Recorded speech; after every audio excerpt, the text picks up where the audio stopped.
that because you're learning how to sing and play guitar with me, Ayline, who was self-taught, and I'm just going to show you some tricks and tips that I learned along the way. You're back! So glad to see you. We're going to take it up a notch like I promised in my last video, so let's get started. All right, so today I'm going to teach you something new rhythmically, and the next step that I took to actually put the singing and the playing together. You'll notice I'm using a different guitar today because I can, and I love my guitars. But you'll also notice that my capo is on the 2nd fret of this guitar because I down-tuned this guitar to an E flat.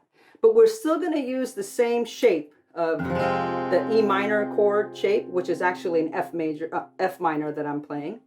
And we're also doing the C major shape, which is actually the C sharp major chord, and the G major shape, which is the G sharp major chord. So the new strumming pattern we're going to do is a down, down, up, down, up. And maybe you just do that on the E minor shape chord. Maybe you just keep doing that to get that rhythm. You don't have to worry about switching to the C and then the G shape chord. Get that rhythm down in the most comfortable hand position that you can, because you're really working on the rhythm. At least that's what I found was helpful for me, is just keeping it there. Right?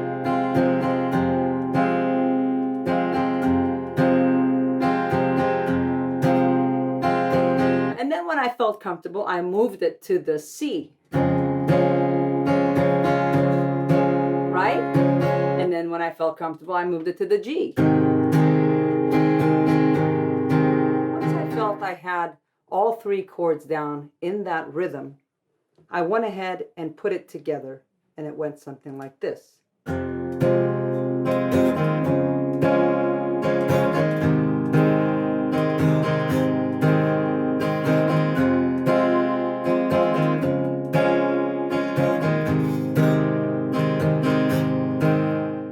Don't forget to say that chord as you're playing it. So E minor, C major, G major, because that's going to force your brain to say something, say words as you're playing the chord. So once I did that, what I did is I went ahead and recorded myself playing the guitar in that rhythm to the proper or the most comfortable tempo that I could play it in, and then I sang to it. And it went something like this. Let's see how this is going to sound. Lady, running down to the riptide, taken away to the dark side. I want to be your left-hand man.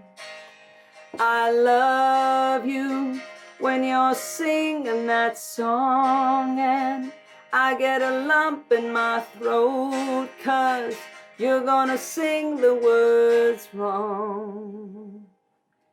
And that felt really successful to me because it was like, wow, I just sang to my own guitar playing. So try that. Last week we went over the verse, which was that easy strum down pattern of I was scared of dentists and the dark. I was scared of pretty girls and starting conversation. Oh, all my friends are turning green. You're the magician's assistant in their dreams. Ooh,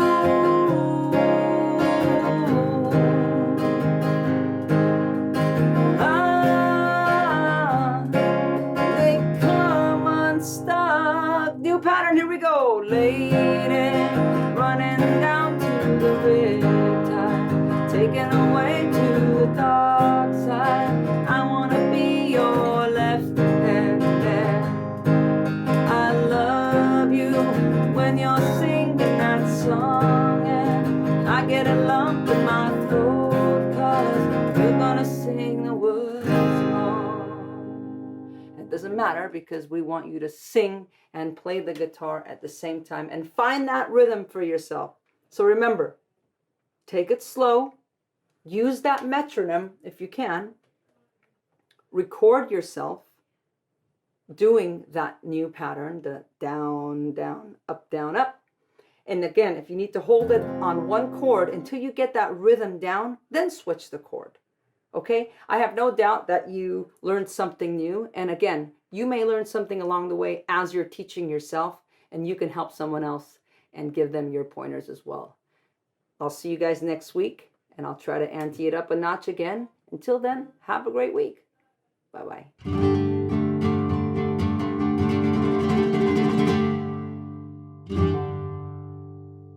I wanted to make 2 points about beats or pulses.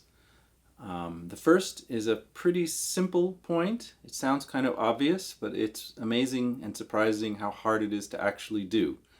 And that is that pulses or beats should be steady, even. It sounds like it's a natural thing for us to do. We can all walk, we can breathe to a pulse, a steady pulse. But what actually happens for most of us is that when we play a piece, the complexity of actually playing distracts us from feeling the pulse. And unless we practice the pulse independently, the piece is going to slow down or speed up without our knowing it. So in my opinion, I think you should practice the pulse separately from everything else. When you're doing this, don't worry about the notes. And you can use a metronome if you want. You can tap your feet. You can put your guitar down and wave your hands around and sing. But just sometimes I put a cloth underneath the strings to turn my guitar into a drum. But try to be able to play the piece as steadily as you can and feel the beat inside in your body if you can while you're playing.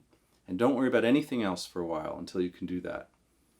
And then, of course, later you might want to speed up or slow down to make the piece more expressive. But first, know what a steady version sounds like, and then you'll know better and be able to better control when you're slowing down and speeding up. Okay, that's my first point, to keep a steady pulse.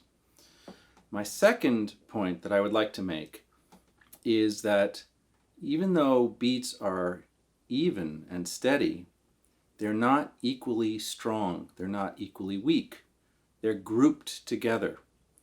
And what I mean by grouping is that they're often grouped into different groups of numbers. So grouped into 2s or 3s or 4s or 5s, all the way up to 9s. I've even seen a piece that was grouped into 2.5. And by this I mean that if, let's take 2, let's say it's grouped into 2. That means one beat will usually be stronger than the second beat. So it'll be 1, 2, 1, 2. It could be 1, 2, 1, 2, but that's less common. And it could also be they're equally strong, 1, 2, 1, 2, but that also is less common. The normal thing to do is to have one strong and one weak. If you do a group of 3, 1, 2, 3, 1, 2, 3, then the normal way is usually to have the first beat strong and the second and third weak. If you do groups of 4, 1, 2, 3, 4, 1, 2, 3, 4, then the first beat is usually strong, the third beat is the next strongest, and 2 and 4 are weak. Unless you're playing pop music or jazz, and then it's the opposite. Then you'd have 1, 2, 3, 4, where 2 and 4 are strong and 1 and 3 are weak. The next most common is 6, where you have 1, 2, 3, 4, 5, 6, 1, 2, 3, 4, 5, 6. So you have 2 groups of 3, or you can do it into 3 groups of 2. 1, 2, 3, 4, 5, 6. Or if you're going to play something kind of a lot of Spanish music or South American music, they alternate. So it'll be 1, 2, 3, 4, 5, 6, 1, 2, 3, 4, 5, 6, 1, 2, 3, 4, 5, 6, 1, 2, 3, 4, 5, 6. Like, I want to live in America. So those are the most common. And the time signatures for those are usually 2/4, 3/4, 4/4, and 6/8. And you're probably already familiar with them. And the top number of those time signatures represent how many beats are being grouped together. Now, of course, it doesn't always have to be that the normal thing prevails. Sometimes one of the other beats will be stronger. But the main point is that you know what the normal way is, and then you know if the composer is varying the normal way. But what you really want to stay away from is making them all equally strong or equally weak, because that leads to mechanical, stiff-sounding playing. And let's talk a little bit about less common groupings, namely groupings of 5 and groupings of 7. So these are usually, in the time signatures, usually 5/8 or 7/8. So 5, I always was taught this to just think hippopotamus, hippopotamus. That's a good way to remember 5. But often it's grouped into a group of 3 and then a group of 2. So 1, 2, 3, 4, 5. 1, 2, 3, 4, 5. Or the reverse, a group of 2 and then a group of 3. 1, 2, 3, 4, 5. 1, 2, 3, 4, 5. And then 7, you have a lot of options. You can do, let's see, a group of 4 and then 3, a group of 3 and then 4, a group of 3, 1, 3, or 1, 3, 3, or 3, 3, 1. And if you're not sure which one to do, often the music will show you. The way the music is notated, the stems will often show you the 2 points again, that beats have to be steady and even, but beats should not be equally strong or equally weak. You should be aware of which beats are strong and which are weak. And the reason for this is that you want the music to sound natural and not mechanical or robotic, where everything is equally strong. It's not the way we sound as people. Okay, I hope that's clear. I hope that's useful. And thank you very much for watching. Bye-bye.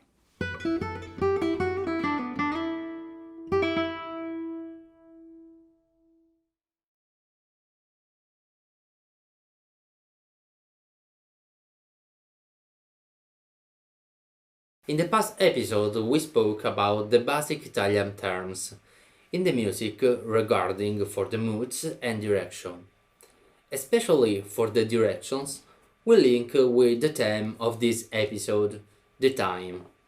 Fortunately, there are a tons of books written about it. For example, there are many important treatises that I recommended to you, like Quant's on playing the flute and Arnold Dolmetsch's interpretation of the music of the 17th and 18th centuries. When I bought these books, I was younger, and I were terrified. 2 books of almost 500 pages in a difficult Italian. For this reason, I suggest you to avoid reading them at one time. You have to use these books like a dictionary. For example, I can consult their index if I'm playing Bach and I don't know how I should play an appoggiatura or some ornaments. Now we pass to practical examples. What is the difference between largo and larghetto? If you want to do a literal translation, the former means large, the latter means less large. In music it's different. Largo means rather slow, and larghetto means slightly faster than largo. Many times when I attend some festival and I listen some young guitarists, I see and I listen that they play an allegro faster than an Italian. This is due to a wrong translation of allegro. Indeed, if you look for a translation of allegro in music, you will find fast. But when an Italian reads allegro, he thinks at happy. That's different. So, if you read allegro, you have to play fast, but not like a crazy man that do a race to finish for the first. Another practical example that we can do is with adagio. Once wrote an entire chapter of his book about adagio with 43 advices to play it better. In the Italian language, we use the term adagio when we have to go slowly. Hey, keep calm. We speak adagio, it's an old person. Quant tells that it's necessary enter into a state of calm and melancholy. There are many types of adagio. When we speak about the time, we cannot avoid speaking about agogica. That is a momentary oscillation of the time. When we find on the scores the symbol RAL, rallentando, it means gradually getting slower. So pay attention, because the most common mistake among the scholars is to immediately change the time. Instead, this should happen gradually. At the contrary, if you find ritenuto or ritardando, RIT, you have to get in slower immediately and not gradually. When we find on the scores ACC, accelerando, means gradually getting faster and increasing the speed of the music. So when we find AFF, affrettando, means hurrying. Come on, we have to finish in less time. And one of the most difficult for young students is rubato, stolen. When you steal, you take something at someone to give another. It's the same in the music. You take some time in some notes and remove time from others ones. But the difficulty lies in doing this in time. For example, you have 2 beats and 8 notes. 1, 2. Tati, tati, tati, tati. This is in time. Now rubato. Tati, tati, tati, tati. Rubato, but in time. I have 2 beats in time, but 8 notes. And this is just a little part of entire topic. Now I'm waiting you in the 3rd episode, and we will speak about the dynamics. See you!